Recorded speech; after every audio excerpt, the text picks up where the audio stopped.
நான் ஒண்ணு சொல்லட்டுமா? சொல்லுங்க. நீங்க தினமும் கும்பிடுற புத்தர் அக்செப்ட் த பெயின் சொல்றாரு. அதுக்கு அர்த்தம் தெரியுமா?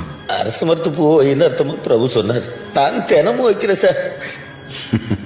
அவன் கிடைக்கிறான் லூசு. இப்போ அக்செப்ட் த பெயின்னா வழியை ஏத்துக்கணும்னு அர்த்தம். அதான் வாழ்க்கை. என்ன சார் இது கேனத்தனமா இருக்கு? எதுக்கு சார் வலி ஏத்துக்கணும்? சொல்றத கேளுங்க. இப்போ நீங்க ஊர்ல ஜிம்முக்கு போயிட்டு இருந்தேன்னு சொன்னீங்க. ஆமா. ஏன் உங்க ஆக்ஷன் ஹீரோ அர்னால்டும் ஜிம்முக்கு போறாரு. ஆமா. அங்க என்ன சொல்லி கொடுக்குறாங்க? என்ன சொன்னாங்க? இப்படி பயிற்சி பண்ணும்போது, எக்ஸசைஸ் பண்ணும்போது இங்க இருக்கிற தசையில வலிக்கும்ல, வலி இருந்தா அந்த தசை ஆரோக்கியமா விரிஞ்சிட்டு இருக்குன்னு தானே அர்த்தம். அந்த வலி இருந்தா தானே உங்களால அந்த தசையை உணர முடியுது. அதே மாதிரிதான் வலி இருந்தா தான் வாழ்க்கையை உணர முடியும். இத பாருங்க, உங்க மகள் மருமகனோட பிரிவு அவங்க ஒருத்தர் மேல ஒருத்தர் வச்சிருக்கிற அன்பை அதிகமாக்கும். வாழ்க்கை அழகா இருக்கும்.